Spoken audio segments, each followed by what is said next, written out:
que rotar. ¿Por qué? Porque el circuito cerrado de televisión en un aeropuerto o en un puerto, que son áreas críticas, que son puntos críticos, instalaciones críticas, el circuito cerrado de televisión no solamente debe ser para trazabilidad, debe ser para neutralizar y para impedir, para que rápidamente se impida. Pero en una fábrica de un exportador, por ejemplo, el exportador, ¿qué es lo que necesita? Pues obviamente si pasa algo, poder saber qué fue lo que pasó y que el registro le sirva de trazabilidad.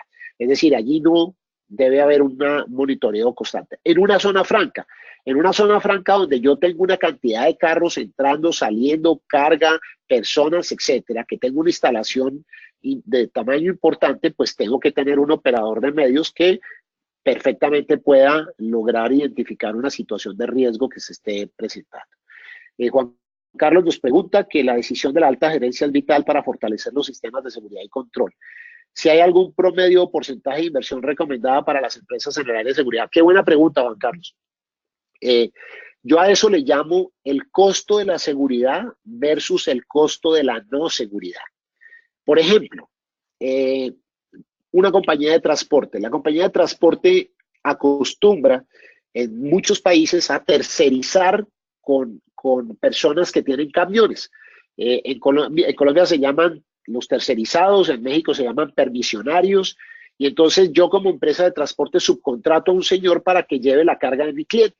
Y entonces le digo, vaya, lleve este contenedor de mi cliente.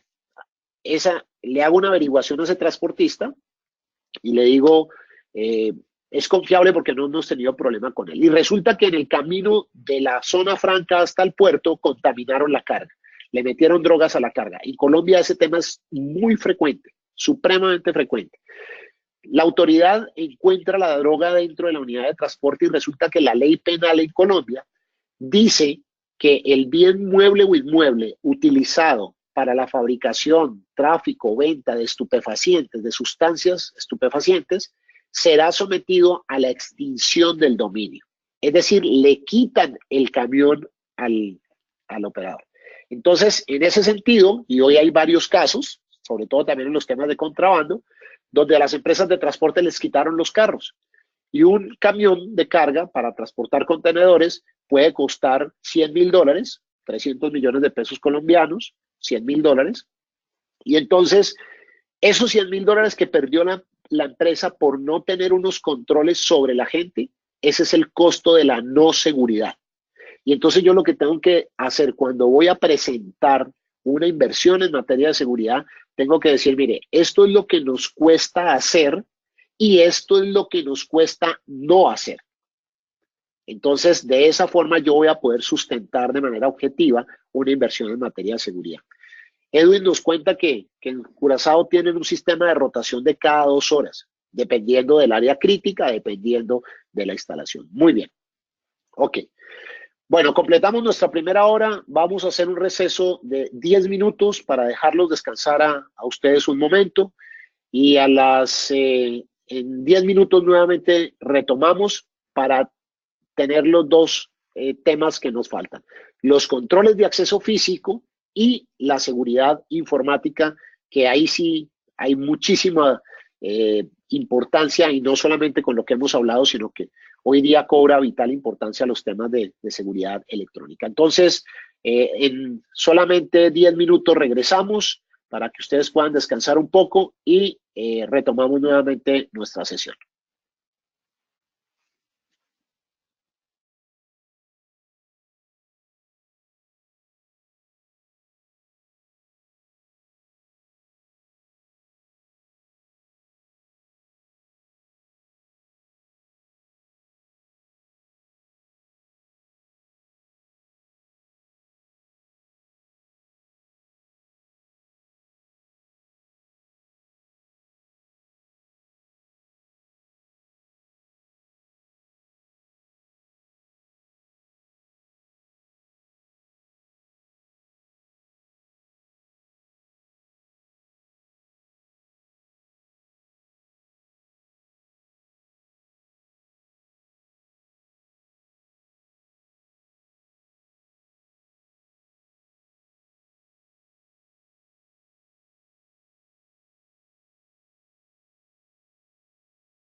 Bueno, muy bien, vamos a iniciar nuevamente, si ya están listos.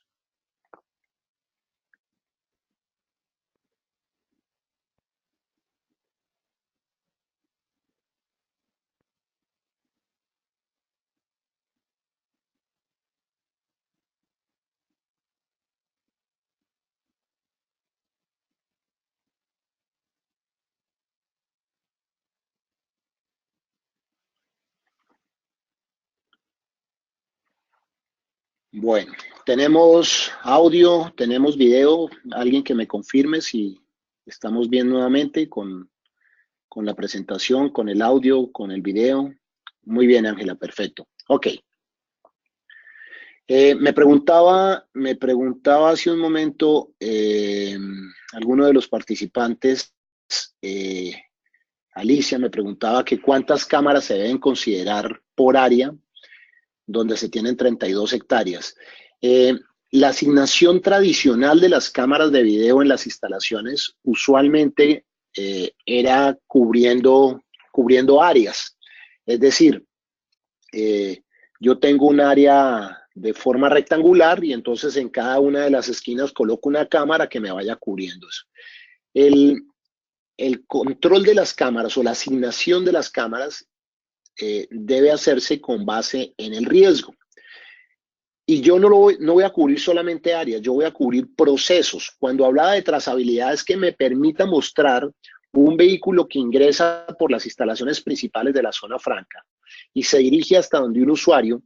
Yo tengo la capacidad para con mis cámaras instaladas poder hacer una trazabilidad por donde anduvo el vehículo sin haberlo perdido de vista.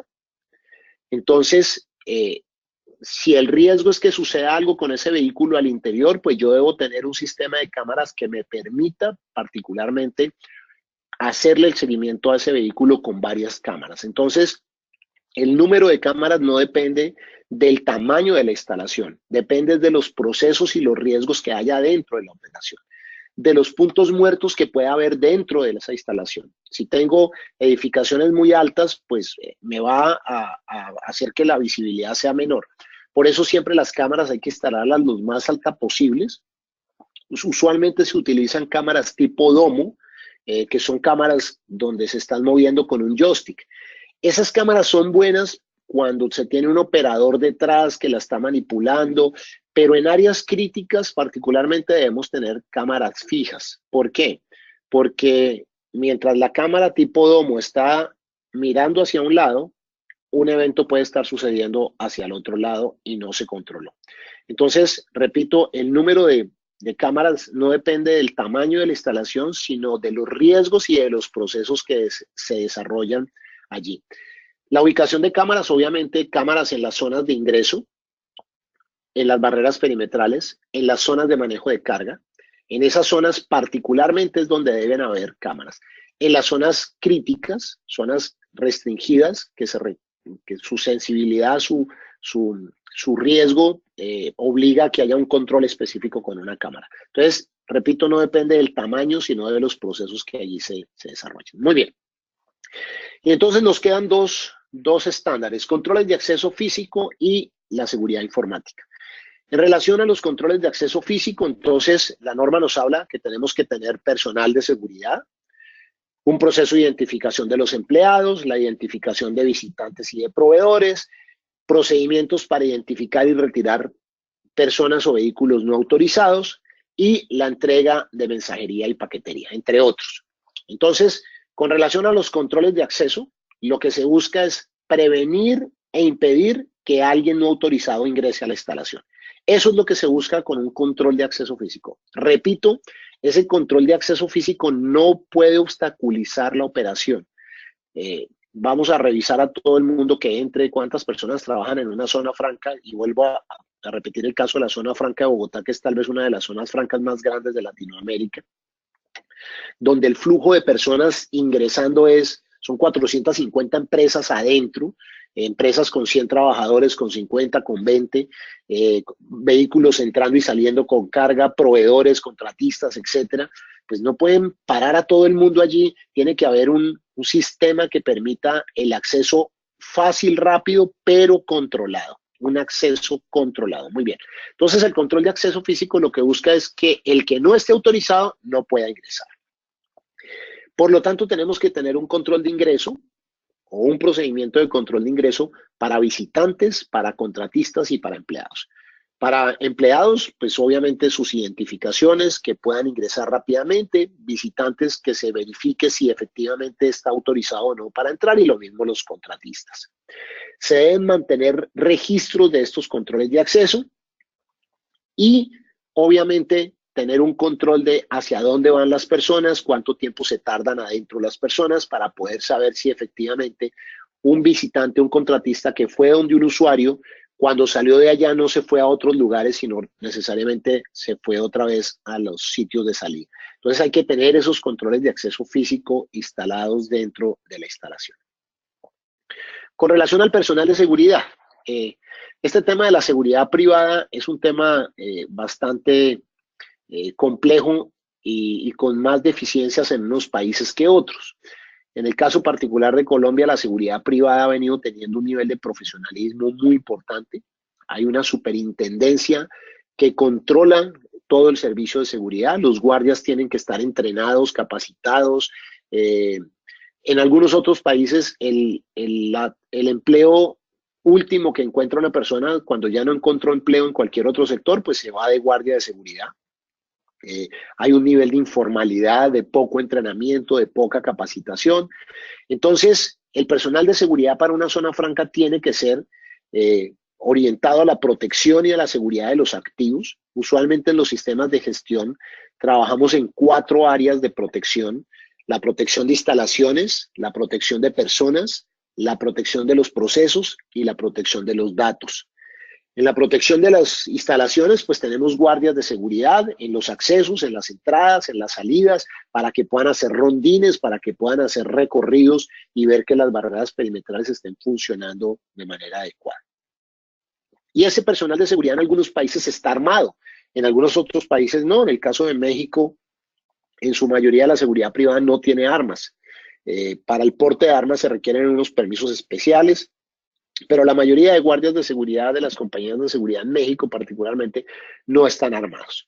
Entonces, para los países donde están armados, está el guardia allí armado, es importante considerar también, esto es una buena práctica, no está en los estándares de seguridad, pero es una buena práctica. Hoy en la internet vi un video de una persona que llega a un sitio de servicio de Claro, de comunicaciones, de Telmex o Claro en Colombia, y esta persona se disgusta con el señor de servicio al cliente y termina lanzándole objetos a la persona. En eso interviene el guardia de seguridad, es una mujer la que violenta al empleado de servicio. El guardia va a agarrar a la mujer de las manos para que deje de pegarle y la mujer le sigue pegando, y entonces el guardia trata de usar la fuerza, pero no sabe cuándo usar la fuerza, no sabe cómo proceder en ese momento, y de pronto el personal de seguridad termina convirtiéndose en un elemento de riesgo frente a lo que pueda suceder, porque si alguien está filmando ve que el guardia es el que golpea a la señora y entonces los guardias de mi empresa golpean a los clientes. Entonces viene también un tema de el saber usar la fuerza. Para eso hay una normativa ISO, que es la norma ISO 18788. Y es la norma de seguridad de operaciones para empresas de seguridad privada, o es la norma de operaciones de seguridad para empresas de seguridad privada, de cómo se puede usar el uso de la fuerza, cuándo utilizar el uso de la fuerza. Pueden comprometer a su organización, a su zona franca, un mal procedimiento de un guardia cuando no sabe cuándo usar la fuerza no letal, cuándo usar la fuerza de letalidad reducida o cuándo usar la fuerza letal. Y legalmente cuándo puede usarla. Lo ponemos armado en una caseta, pero ese guardia ni siquiera sabe qué hacer, cuándo debe utilizar el arma o cuándo no la debe utilizar. Entonces, la norma nos pide que tengamos personal de seguridad que esté orientado a la protección y seguridad de los activos. Por supuesto, que controle los accesos, que haya personal de seguridad en los centros de monitoreo, que existan procedimientos para operar ese centro de monitoreo, que sean competentes en términos de educación, de formación, de habilidad, de experiencia. Entonces tenemos que definir el perfil de competencias que requiere esos guardias de seguridad. Y uno de los puntos que precisamente en materia de formación que les sugiero que no está en la norma, pero que sí puede generar un riesgo para cada una de las zonas francas es precisamente el tema del uso de la fuerza. Les recuerdo ISO 18788, discúlpame, ISO 18788. Es la norma de seguridad en las operaciones de las empresas de seguridad privada.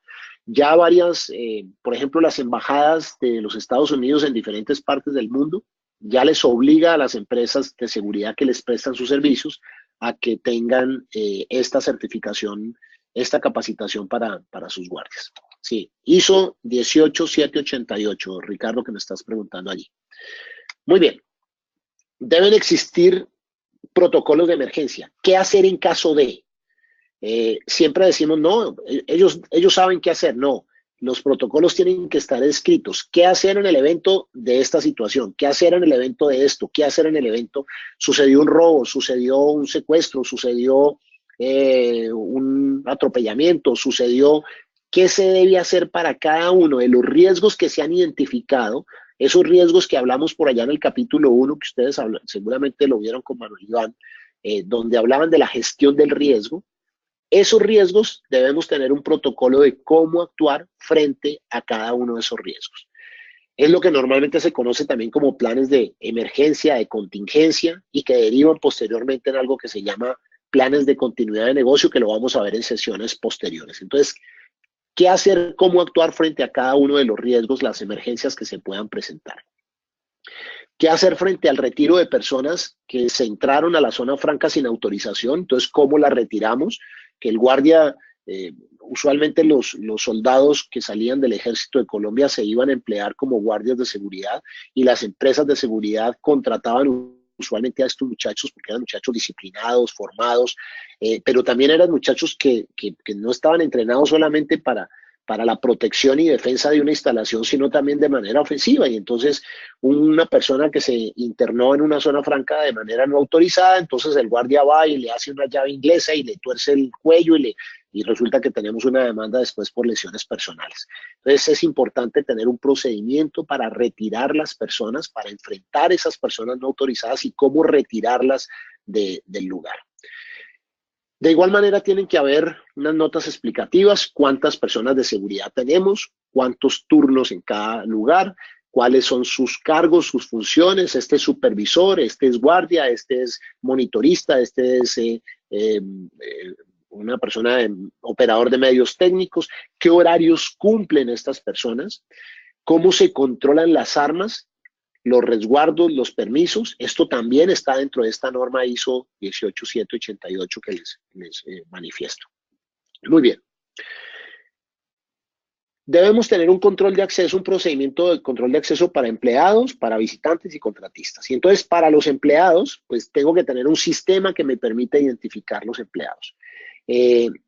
Allí también tiene que haber algo de criterio, ¿no?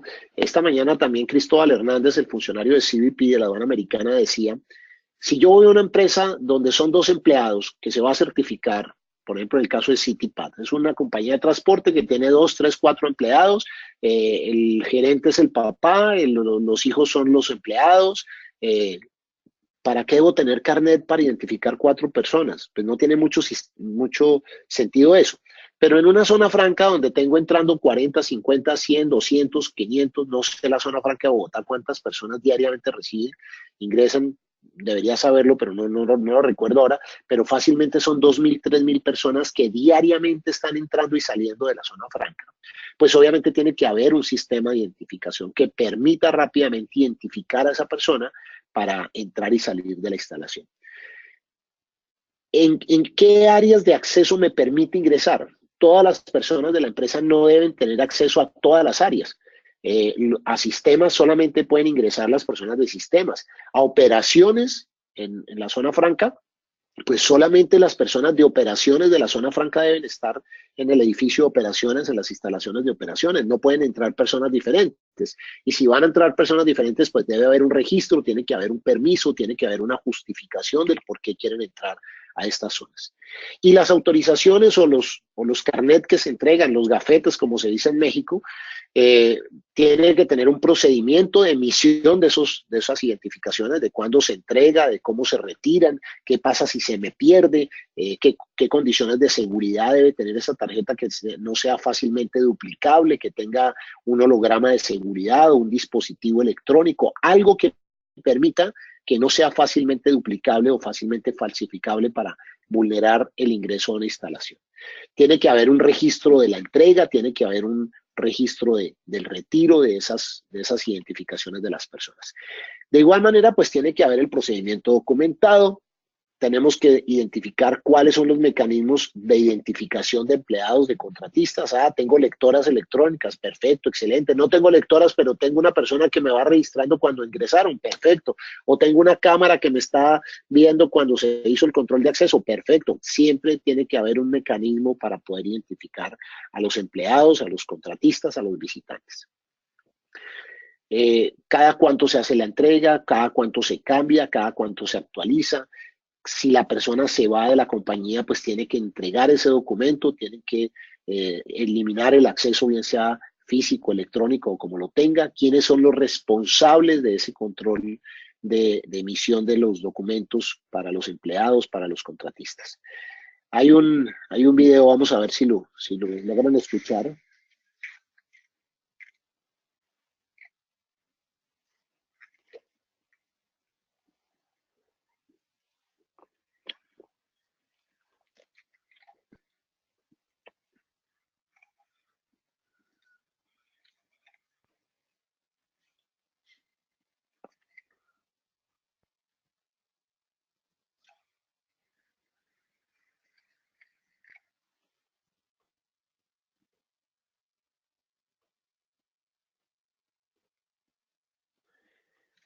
Yo les coloco el audio les coloco el video en el campus virtual.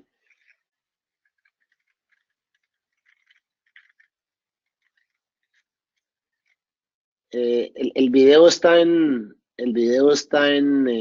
hebreo, y es básicamente como si se hace una identificación revisando efectivamente el documento frente a la cara de la persona que está allí. Eh, Traten de ingresar a una instalación entregando un documento de otra persona, a ver si la persona del control de acceso los deja ingresar. Entonces, esto es muy común, que el guardia simplemente exige un documento para entregar una escarapela, un carnet, un documento cualquiera para poder ingresar, pero no verifican si efectivamente esa persona que está ingresando es la que corresponde a el documento que está entregando, que era básicamente el video. Yo se los coloco en el campus virtual para que ustedes puedan bajar no obstante está en YouTube, se llama Control de Pasaporte, en YouTube lo encuentran. Pero de todas maneras les coloco el enlace en el campus virtual para que ustedes lo hagan. Entonces, esa identificación de visitantes y de proveedores, pues tiene que hacerse con una identificación oficial, porque cualquiera puede falsificar o hacer un carnet de pedirle un documento oficial para revisar que se trata de la persona, que traiga fotografía. Se le debe entregar a cambio una documentación, un documento que lo porte en un lugar visible para que las personas de seguridad y las demás personas de la zona franca, encargadas de operaciones, etcétera, puedan ver que hay una persona que no tiene identificación al interior de la zona franca.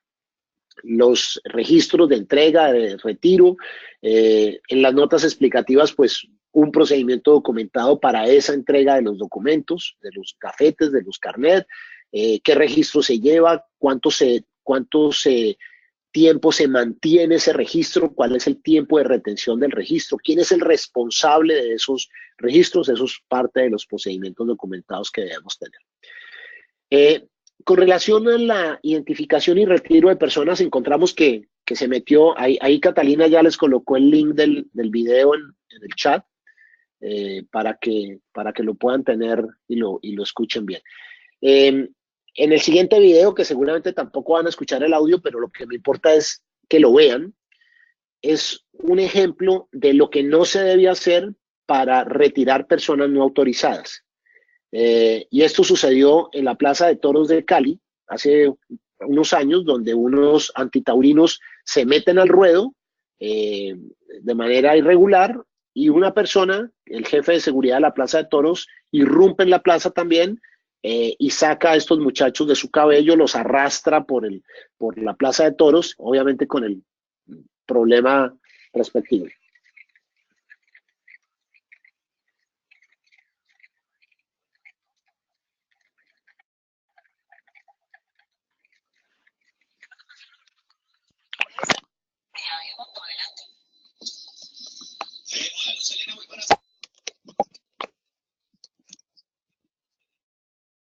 Adecuada en el ruedo, pero a la plaza habían ingresado comprando la boletería correspondiente en las taquillas de la plaza.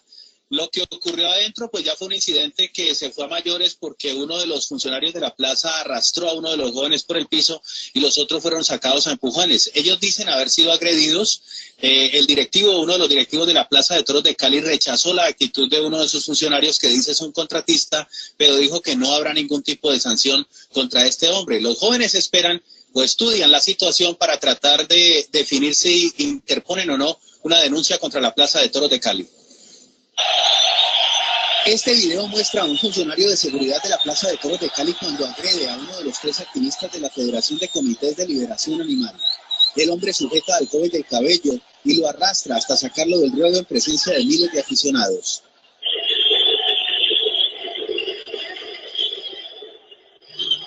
Estas otras imágenes muestran además la forma en la que son sacados otros 2 activistas. Andrés López es uno de ellos. Recibí golpes en las canillas cuando me sacaron. En el momento cuando me estaban sacando ya por la puerta, el señor que me llevaba de la espalda me golpeó en la espalda. Terry Hurtado, vocero del Movimiento de Liberación Animal, reconoció que aunque ingresaron a la plaza comprando boletas, al ruedo lo hicieron de manera inadecuada. Irrumpimos en el ruedo, si es de manera no violenta como fue esta acción antitoreo, es totalmente válido. Eduardo Estela Garrido, presidente de la Fundación Plaza de Toros de Cali, dijo que el funcionario que actuó contra los jóvenes es un contratista y censuró su procedimiento. Rechazamos, como le digo, de parte nuestra lo que hizo nuestro contratista, pero también rechazamos lo que estos señores hicieron. Sin embargo, señaló que lo hizo de manera desesperada y que no habrá sanciones.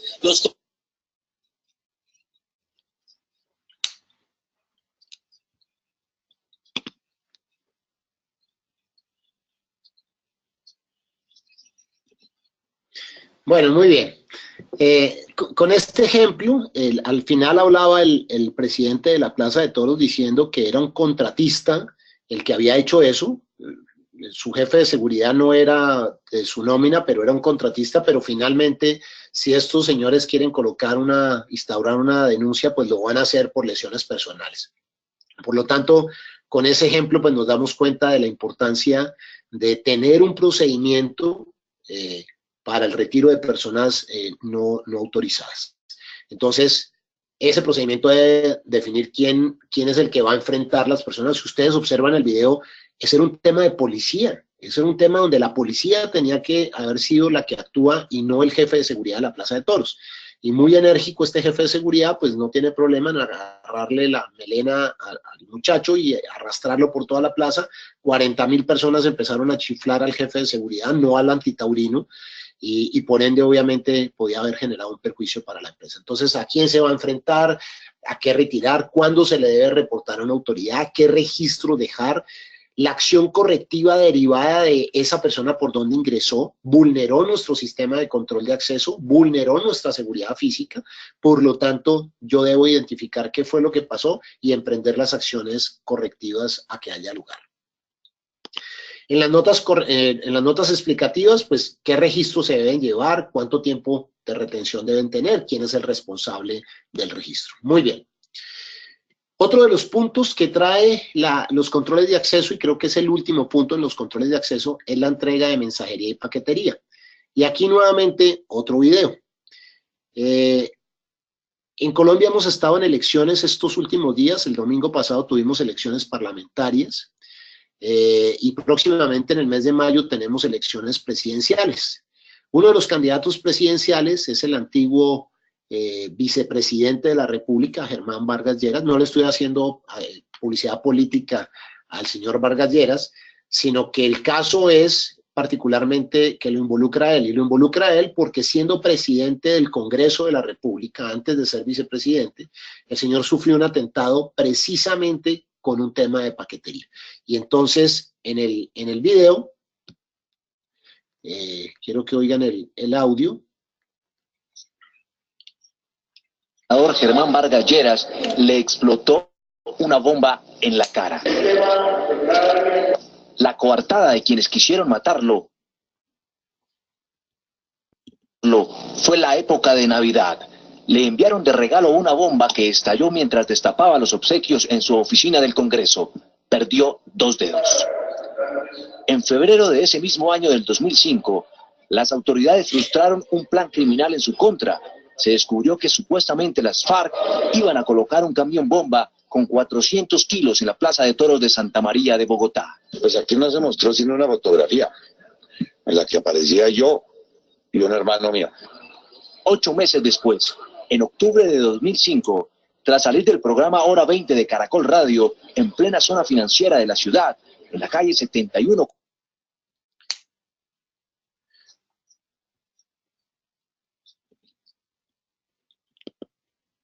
Bueno, muy bien. Entonces, allí les colocaba el testimonio precisamente de cómo a este señor, siendo presidente del Congreso, le llega un regalo de Navidad, un libro de regalo de Navidad. Él lo destapa y obviamente explota.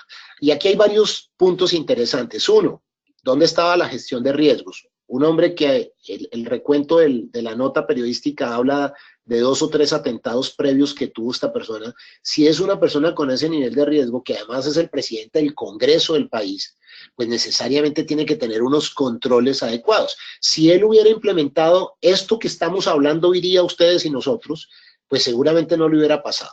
El regalo no llegó al Congreso, el regalo llegó a su casa. Pero todos los días su personal de seguridad iba a su casa, le preguntaba a la empleada de servicio: doña María, ¿hay algo para el doctor Vargas? Sí, le llegaron estos regalos, y la gente de seguridad tomaba los regalos, los libros, los paquetes, y los llevaba y los entraba y se los colocaba encima del escritorio del doctor Vargas. El doctor Vargas llegaba a su oficina, abrió sus regalos y obviamente explotó, le quitó 2 dedos y obviamente le generó afectaciones a su integridad. Por lo tanto, el estándar lo que nos dice es: controle la mensajería y paquetería que llegue, debe haber personal encargado de hacer esa revisión, se debe identificar previamente el paquete, lo que llega, hacer un registro de lo que llega, tener un centro de recibo para antes de que le llegue directamente a las personas usuarias. Estas personas tienen que estar capacitadas para identificar paquetes sospechosos. Y aquí les vamos a mandar un link, Cata, para que me ayudes.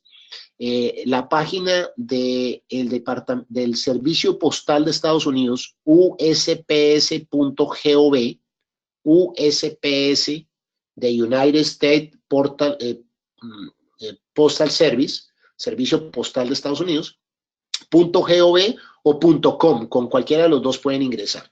Allí en el buscador de esa página van a colocar Mail Security y ahí les va a mostrar todas las buenas prácticas de seguridad en centros de correo.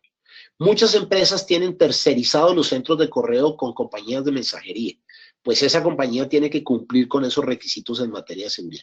Allí ustedes pueden descargar unos póster donde dice cómo identificar una carta sospechosa, un paquete sospechosa, y cómo generar capacitación para el personal, que usualmente casi siempre es los mismos de seguridad, que reciben esos paquetes, estas cartas, la mensajería, y que posteriormente la entregan a su destinatario.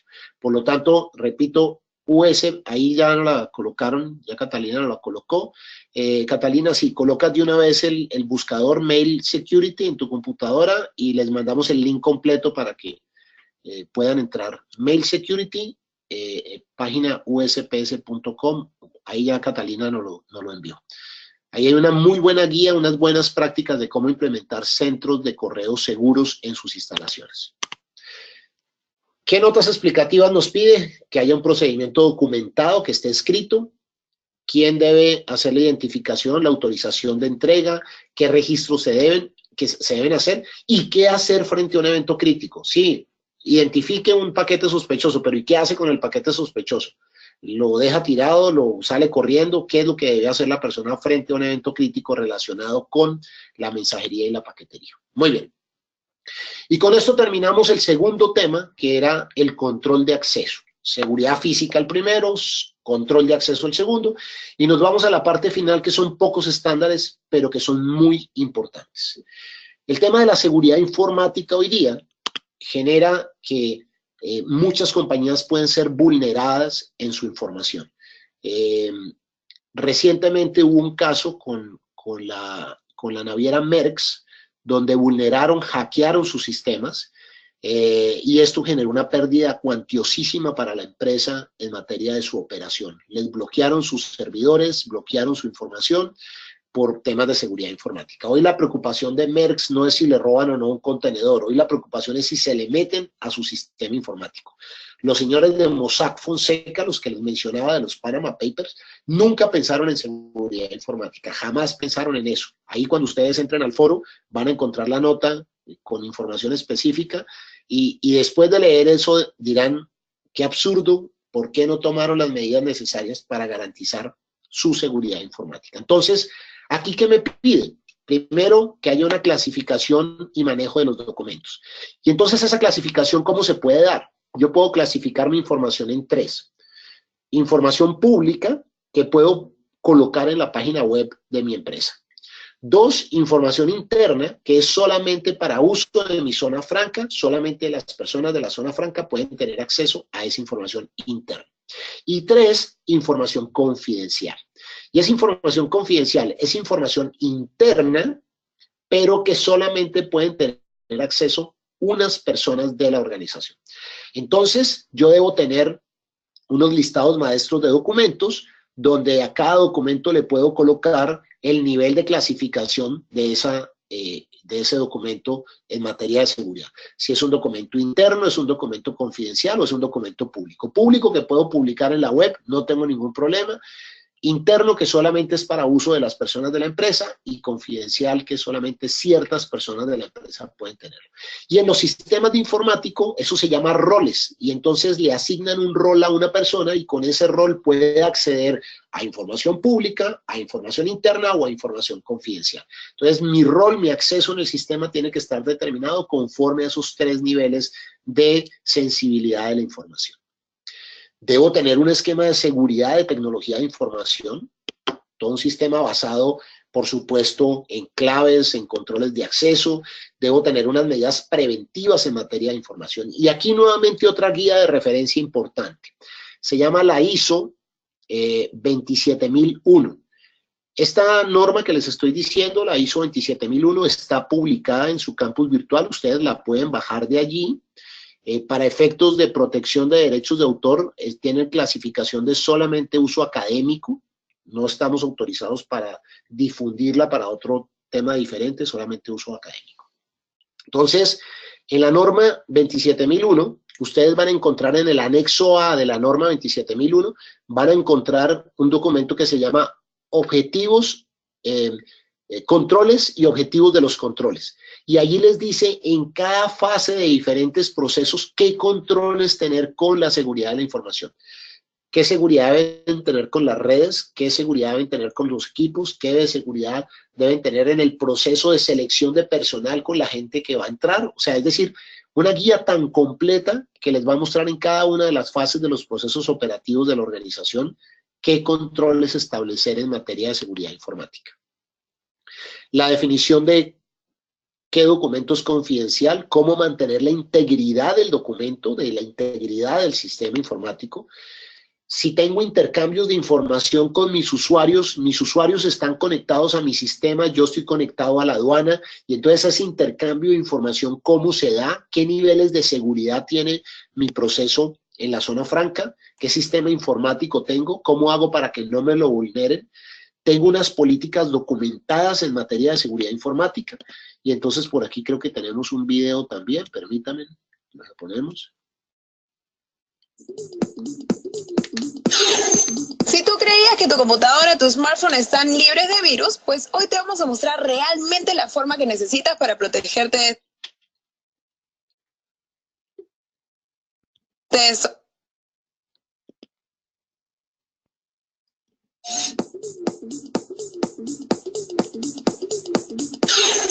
Si tú creías que tu computadora, tu smartphone están libres de virus, pues hoy te vamos a mostrar realmente la forma que necesitas para protegerte de esos hackers que están surgiendo últimamente. Así que presta atención.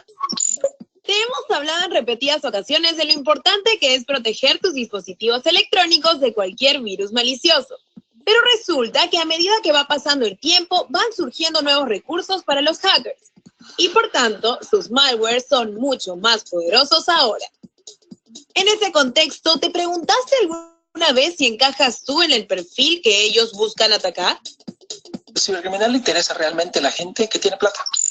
Así de fácil. Ellos quieren tener el mejor retorno a inversión de sus acciones. Por lo mismo, estamos viendo ahora en día que las computadoras Macintosh, que antes no eran atacadas, empiezan a ser atacadas. ¿Por qué? Porque tienen un parque de gente con un perfil interesante. Es gente que tiene dinero, es gente que tiene poca cultura de protección y es gente que tiene datos interesantes que no están protegidos. Así es, ya ni Apple está libre. Pero eso no es lo peor, sino que nuestros smartphones también son vulnerables a ser víctimas de estos gusanos. De hecho, solo 1 de cada 3 usuarios de smartphones en Estados Unidos cuenta con aplicaciones de seguridad móvil. Esto no sería tan alarmante si no se usara este dispositivo para acciones importantes. Por ejemplo, un 87% de estos usuarios acceden a su estado de cuenta desde su celular. Asimismo, un 53% transfiere dinero a otra cuenta también desde su teléfono inteligente. En fin, uno de los fraudes que más se están dando, tanto en celulares como en la web en general, es el conocido phishing. El cibercriminal lo que está haciendo es desarrollando páginas que se ven idénticas a las páginas de un banco, de una aerolínea, de X. Y están utilizando esa manera para poder conseguir las contraseñas de la gente. Un paso más allá, están empezando a utilizar las redes sociales para crear un perfil de la persona. Para crear un perfil que entiende qué puso en Facebook, qué ha puesto en Instagram, qué ha puesto en Foursquare. Entonces van creando un perfil de la persona en que ya entienden su familia, sus amigos, dónde frecuentan. Otro punto importante es que los hackers no distinguen realmente si son usuarios individuales, pequeñas o grandes empresas, ya que cada tipo de usuario tiene un atractivo especial para ellos. En una pequeña empresa que tiene 4, 5, 15 máquinas, es muy difícil crear una cultura de protección constante. Entonces el hacker toma esa ventaja y entiende que el parque de pequeñas y microempresas aquí en el Perú puede ser el 90% de las empresas. Entonces es muy fácil poder atacar de esa manera. Cuando hablamos de las grandes empresas es porque les da un parque fuerte para poder redirigir un ataque. Muchos de los ataques que vemos hoy en día en Kaspersky tienen que ver con denegación de servicio. Y eso requiere miles de máquinas atacando a un servidor puntual. La mejor manera de conseguir esas miles de máquinas es entrando a una empresa grande que no tiene protección para poder utilizar sus máquinas a atacar a alguien más. El tema es que la legislación es ambigua y presenta diferentes normativas en cada país, lo cual facilita el accionar de los cibercriminales globales. Internet no tiene fronteras. Entonces, cuando empezamos a ver un crimen que se empieza aquí en Perú, pero se está utilizando servidores en Reino Unido, en Japón, en Rusia, en China, se vuelve muy difícil poder definir bajo qué marco de ley uno va a poder procesar a alguien si es que lo llegan a agarrar. ¿Cuáles podrían ser las recomendaciones para los usuarios de Windows, de Apple? ¿Qué es lo que deberían hacer? Número 1, actualiza. Es sumamente importante. Número 2, una protección fuerte y robusta. Y eso te va a ayudar tanto en tu teléfono, como en tu tablet, como en tu computadora. Y número 3, hay que tomar responsabilidad de a dónde vamos y de qué publicamos. ¿A dónde vamos? Porque en Internet es tan fácil navegar a un sitio peligroso que acabas en un suburbio de Internet muy fácilmente. ¿Y qué publicamos? Porque lo que nosotros publicamos en las redes sociales se puede usar en nuestra contra siempre. Ahora ya lo sabes, no se la hagas fácil a los hackers. Los virus están literalmente a la vuelta de una web. Pero no te alarmes, si sigues los consejos que te dimos, todo estará bien. ¡Suerte! Muy bien, entonces en el video ya nos dieron unos muy buenos tips y sobre todo sensibilizarnos frente a la seguridad de la información. El mayor riesgo en materia de seguridad de información es el usuario que presta su clave, el usuario que se para de su computadora y deja su computadora abierta no obstante que tiene clave. Cada vez que se van a parar de su computadora, la tecla Windows y la letra L, Windows L, y su computadora se bloquea para reactivarse con una clave. Si son computadoras Mac, prográmenle las esquinas donde mueven el cursor, simplemente moverlo a una de las esquinas y ya me bloquea la pantalla para pararme y dejar mi computadora donde nadie pueda acceder. Entonces, para ello tienen que haber políticas documentadas, tienen que haber toda esta clasificación y manejo de los documentos, como les he mencionado. Ya hablamos de la clasificación conforme a la sensibilidad. ¿En qué áreas almacenamos la información?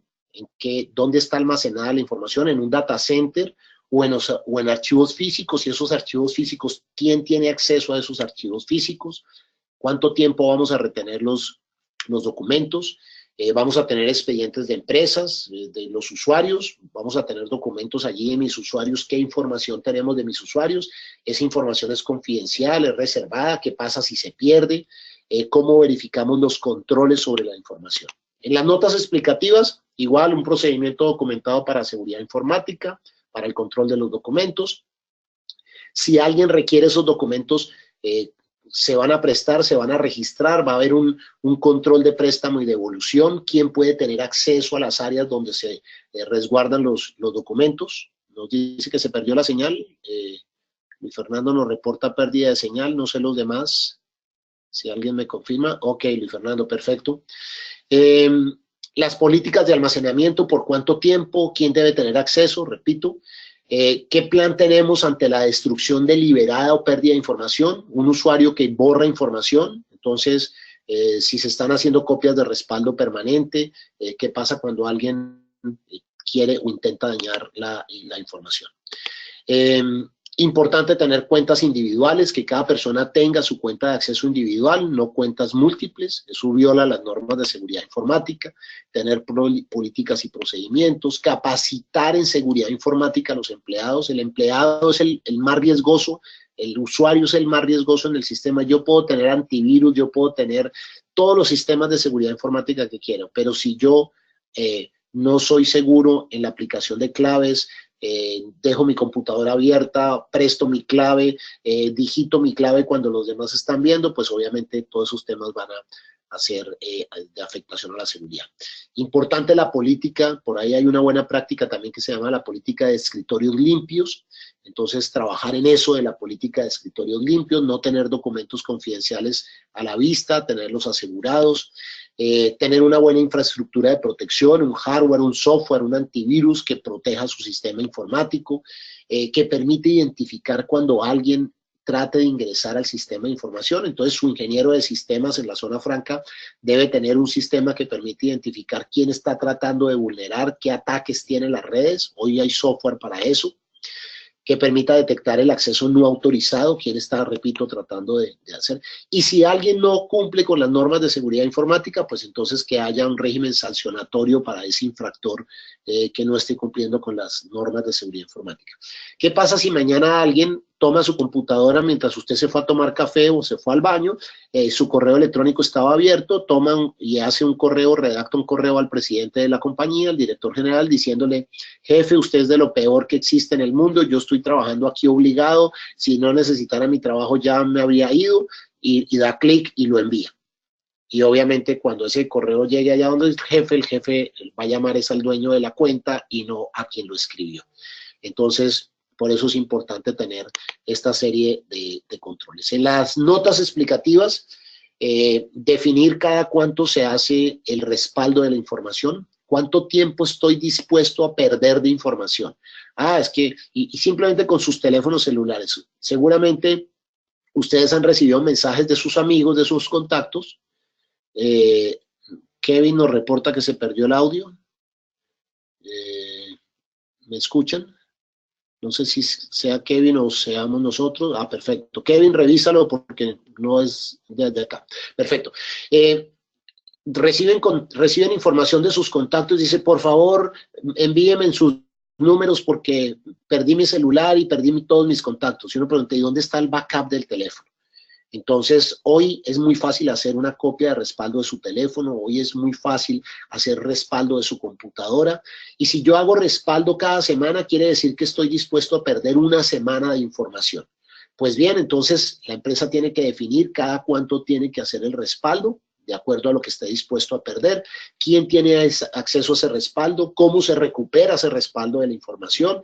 Ahí hay un tema que se llama el backup del abuelo, padre, hijo, es decir, 3 backups de una sola información, qué sistemas son los que están protegidos, cada cuánto nos pide el cambio de contraseñas, cada 90 días, cada 30 días, depende de qué, pues de la vulnerabilidad y del nivel de riesgo que tenga mi sistema, entonces tengo que estar cambiando las contraseñas con determinada frecuencia. Las políticas que haya en materia de seguridad de la información, cómo detecto el acceso no autorizado, el acceso de mis socios comerciales, de mis asociados de negocios, si entran a mi sistema o no entran a mi sistema, tener un plan de continuidad informática y entonces los famosos planes de recuperación de informática. Si se cae el sistema, ¿qué sucede?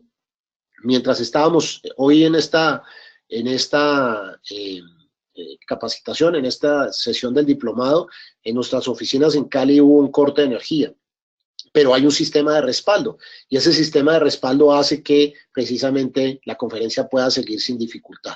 Entonces tenemos que tener unos sistemas de respaldo que permitan hacer que se asegure la continuidad informática. Los almacenamientos externos, tener un backup fuera de las instalaciones. Una empresa en los Estados Unidos que trabajaba en el World Trade Center tenía su respaldo en la otra torre y cuando vino la caída de las 2 torres, pues obviamente también se afectó el backup que estaba en la otra torre.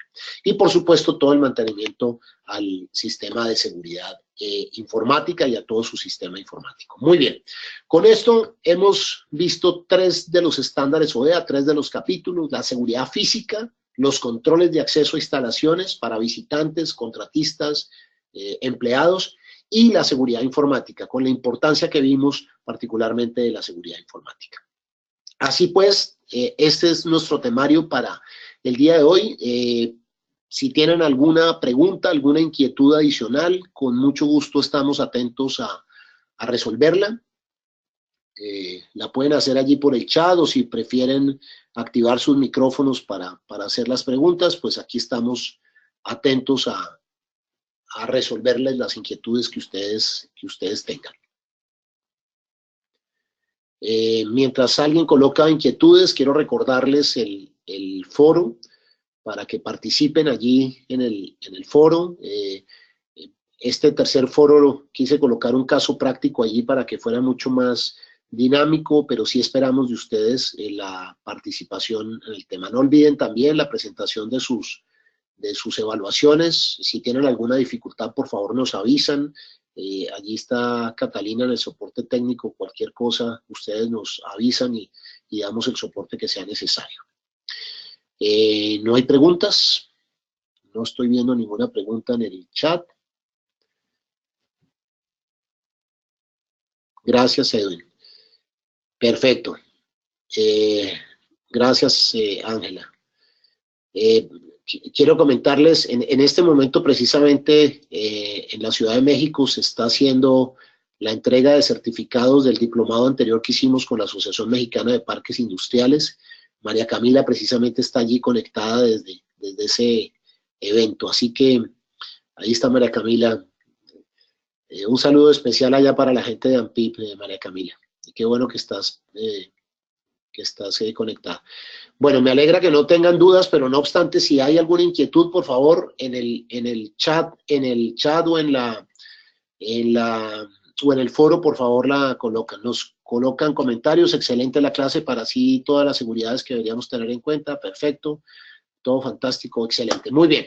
Entonces, pues, quiero desearles un feliz fin de semana, ya mañana termina la semana, así que tengan un fin de semana agradable, que descansen, por favor no olviden el compromiso con el foro, con la evaluación, y nos vemos dentro de 8 días, el próximo viernes, no dentro de 8, sino el próximo viernes, nos vemos. Gracias, Renzo, por tu comentario, y Gianfranco también. Muchas gracias a ustedes por sus comentarios, y espero que todo esto sea de utilidad. Tratamos de hacerlo lo más práctico posible, lo más vivencial posible, que no sea solamente teoría, sino que ustedes puedan utilizar estos ejemplos y les sirvan para mejorar la seguridad de sus zonas francas.